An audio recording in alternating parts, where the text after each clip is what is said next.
नमस्कार, मैं अनुराग। मई में देश में दो बड़े प्रमुख मामलों पर सुनवाई होने वाली है। एक मामले में तो आने वाला है महत्वपूर्ण फैसला और दूसरे मामले में होना है सुनवाई। दोनों ही ये मामले ऐसे थे जिनने देश की अंतरात्मा को झकझोर दिया था। एक मामला हुआ था महाराष्ट्र के मालेगांव में, जहां बम विस्फोट में 6 लोगों की मौत हुई थी और 1 सैकड़ा से ज्यादा लोग घायल हुए थे। वहीं दूसरा मामला था बहुचर्चित गोधरा दंगों का मामला। इन दोनों ही मामलों में मई के पहले हफ्ते में ही सुनवाई होना है।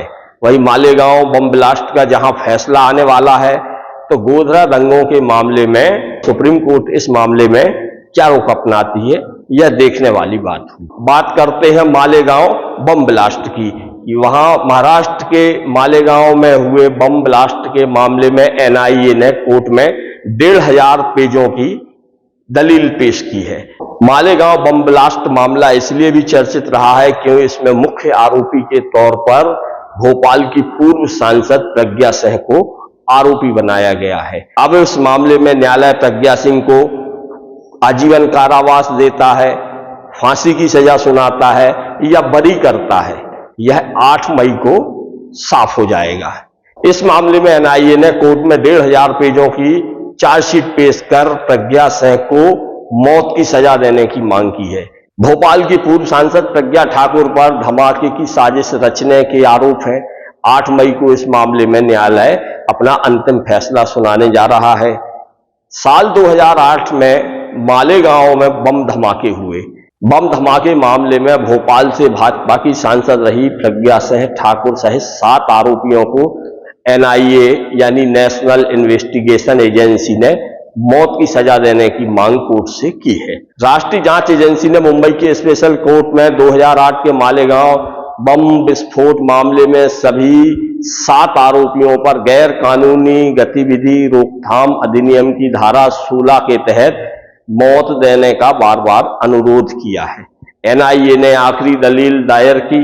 करीब 17 साल पुराने इस बम धमाके मामले में 6 मुस्लिम मारे गए थे और 100 से अधिक लोग घायल हो गए थे। मामले की दलील पूरे होने के बाद एनआईए ने आखिरी लिखित दलील दायर की है। एनआईए द्वारा दायर की गई इस दलील में 1500 से ज्यादा पेज हैं।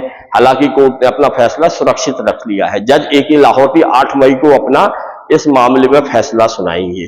इसके बाद ही तय होगा कि इसमें पूर्व सांसद प्रज्ञा से क्या सजा पाती हैं या उन्हें बरी कर दिया जाएगा। मामले में पूर्व सांसद प्रज्ञा सिंह, कर्नल प्रसाद पुरोहित, मेजर रमेश उपाध्याय, अजर राहिरकर, समीर कुलकर्णी, स्वामी दयानंद पांडे और सुधाकर चतुर्वेदी पर हिंदुत्व विचारधारा से जुड़ी एक व्यापक साजिश के तहत विस्फोट की साजिश रचने और उसे अंजाम देने का आरोप है। राज्य आतंकवाद निरोधक दस्ते के प्रमुख के रूप में हेमंत करकरे ने 2008 के मालेगांव विस्फोटों की जांच का नेतृत्व किया था। आतंकवाद निरोधी दस्ते के पूर्व प्रमुख हेमंत करकरे की 26/11 के मुंबई आतंकवादी हमलों में मौत हो गई थी। हेमंत करकरे अब इस दुनिया में नहीं है। साल 2008 में मुंबई में हुए चरमपंथी हमलों में उनकी मौत हुई थी। हेमंत करकरे को शौर्य और पराक्रम के लिए भारत सरकार ने उन्हें साल 2009 में मरणोपरांत अशोक चक्र से सम्मानित किया था। अशोक चक्र शांति काल में दिए जाने वाला भारत का सर्वोच्च सैन्य सम्मान है। महाराष्ट्र का मालेगांव हाथकरघा उद्योग का प्रारंभिक केंद्र था। यहां तेजी से औद्योगिकीकरण हुआ और 1940 के दशक में यहां उल्लेखनीय वृद्धि दर्ज की गई। अब यह कृषि उपज के लिए एक महत्वपूर्ण बाजार है। कपास और रेशम के सामान मुंबई, पुणे और सतारा को निर्यात किए जाते हैं। इस मामले में पहले एनआईए की ओर से कहा गया था कि उनके पास कोई ठोस सबूत नहीं है। नेशनल इन्वेस्टिगेशन एजेंसी ने अब अपना रुख बदल लिया है। एनआईए ने अदालत से किसी भी तरह की नरमी न बरतने का आग्रह किया है, जबकि 323 गवाहों में से 32 ने कथित तौर पर दबाव में आकर अपने बयान वापस ले लिए हैं। एनआईए ने अपने नए सबमिशन में तर्क दिया है कि बहिष्कृत गवाहों को विश्वसनीय नहीं माना जा सकता है। उनके देर से मुकरने से आरोपियों को कोई लाभ नहीं होना चाहिए। आरोपियों की मौत की सजा दी जाए। जमीयत उलेमा महाराष्ट्र के लीगल सेल के वकील शाहिद नदीम ने कहा कि एजेंसी ने यूपीए की धारा 16 का हवाला देते हुए आरोपियों के लिए सख्त सजा की अपील की है।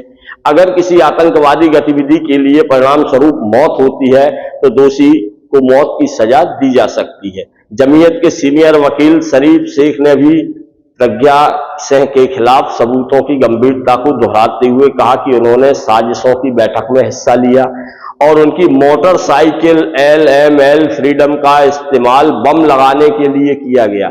यह अकेले ही उनकी स्पष्ट संलिप्तता को दर्शाता है। सितंबर 2008 का मालेगांव विस्फोट उन पहली आतंकी घटनाओं में से एक था जिसमें दक्षिणपंथी हिंदुत्व समूहों को संदिग्ध के तौर पर नामित किया गया था। महाराष्ट्र ATS की शुरुआती जांच में प्रज्ञा सिंह को मुख्य आरोपी माना गया था, लेकिन बाद में NIA ने उनसे पूछताछ करने में कुछ आनाकानी की थी, जैसे आरोप लगाए जाते रहे हैं, जिसके बाद अब सवाल उठने लगे थे। बहरहाल अब फैसले की अंतिम घड़ी आ गई है। 8 मई को जज साहब अपना फैसला सुनाएंगे और इसमें तय हो जाएगा कि प्रज्ञा सिंह को मौत की सजा मिलती है या उन्हें आजादी मिलती है। वहीं अब सुप्रीम कोर्ट में गोधरा कांड पर सुनवाई 6 और 7 मई को होने वाली है। गुजरात सरकार ने हाई कोर्ट के फैसले को इसमें चुनौती दी है, दोषियों को फांसी की मांग की है। सुप्रीम कोर्ट में 6 और 7 मई को 2002 के गोधरा कांड मामले में गुजरात सरकार और दोषियों की याचिकाओं पर सुनवाई होगी। जस्टिस JK माहेश्वरी और जस्टिस राजेश बिंदल की बेंच ने गुरुवार को इसकी जानकारी दी थी। बेंच ने बताया था कि वह 6 और 7 मई को अंतिम सुनवाई शुरू करेगा। पूरी सुनवाई में कम से कम 2 हफ्ते का समय लगेगा और 6 और 7 मई को पूरे दिन सुनवाई होगी। इस दौरान किसी अन्य मामले पर तब तक सुनवाई नहीं होगी जब तक कि कोर्ट की तरफ से विशेष तौर पर कहा नहीं जाए।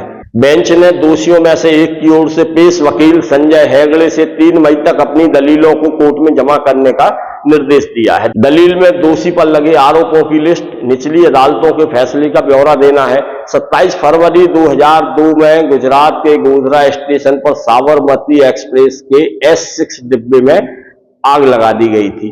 ट्रेन में अयोध्या से लौट रहे 59 तीर्थयात्रियों की मौत हो गई थी।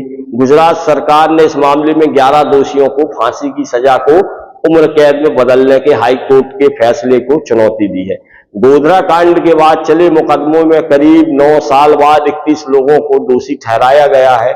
2011 में SIT कोर्ट ने 11 दोषियों को फांसी और 20 को उम्र कैद की सजा सुनाई थी।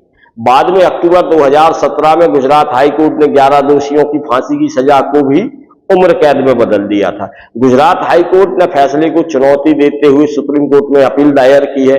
गुजरात सरकार ने फरवरी 2023 में कहा था कि वह उन 11 दोषियों के लिए मृत्युदंड की मांग करेगी जिनकी सजा को हाई कोर्ट ने उम्र कैद में बदल दिया था। दूसरी तरफ कई दोषियों ने मामले में उन्हें दोषी बरकरार रखने के फैसले को चुनौती दी है।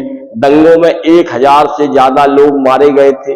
दावा किया जाता है गोधरा कांड के बाद गुजरात दंगों में 1000 से ज्यादा लोग मारे गए थे। इनमें 790 मुसलमान और 254 हिंदू थे। गोधरा कांड के एक दिन बाद 28 फरवरी को अहमदाबाद के गुलबर्ग हाउसिंग सोसाइटी में बेकाबू भीड़ ने 69 लोगों की हत्या कर दी थी। मरने वालों में उसी सोसाइटी में रहने वाले कांग्रेस के पूर्व सांसद एहसान जाफरी भी शामिल थे। इन दंगों से राज्य में हालात इस कदर बिगड़ गए थे कि स्थिति काबू में करने के लिए तीसरे दिन सेना उतारनी पड़ी थी। इस मामले में प्रधानमंत्री नरेंद्र मोदी, जो उस समय गुजरात के मुख्यमंत्री थे, उन्हें इस मामले में क्लीन चिट मिल गई थी। गुजरात में इस घटना के समय नरेंद्र मोदी मुख्यमंत्री थे। मार्च 2002 में उन्होंने गोधरा कांड की जांच के लिए नानावटी शाह आयोग बनाया। हाई कोर्ट के रिटायर्ड जज KG शाह और सुप्रीम कोर्ट के रिटायर्ड जज GT नानावटी इसके सदस्य बने। आयोग ने अपनी रिपोर्ट का पहला हिस्सा सितंबर 2008 को पेश किया। इसमें गोधरा कांड को सोची समझी साजिश बताया गया। साथ ही नरेंद्र मोदी, उनके मंत्रियों और वरिष्ठ अफसरों को क्लीन चिट दे दी गई थी। 2009 में जस्टिस KG शाह का निधन हो गया, जिसके बाद गुजरात हाई कोर्ट के रिटायर्ड जज जस्टिस अक्षय मेहता इसके सदस्य बने और तब आयोग का नाम नानावटी मेहता आयोग हो गया। आयोग ने दिसंबर 2019 में अपनी रिपोर्ट का दूसरा हिस्सा पेश किया। इसमें भी रिपोर्ट के पहले हिस्से में कही गई बातों को दोहराया गया था। गोधरा में हुए दंगों के बाद आज भी इससे प्रभावित हुए कई परिवारों के जख्म भरे नहीं हैं। ना ही आज कईयों को सरकारी सहायता मिली है और ना ही कईयों को आज भी पूरा न्याय मिल पाया है। अब सुप्रीम कोर्ट इस मामले की जब पुनः सुनवाई करने जा रहा है तो एक बार फिर आशा जगी है कि इस मामले में अंतिम और स्पष्ट न्याय प्रभावितों को जरूर मिलेगा। नमस्कार, मैं अनुराग।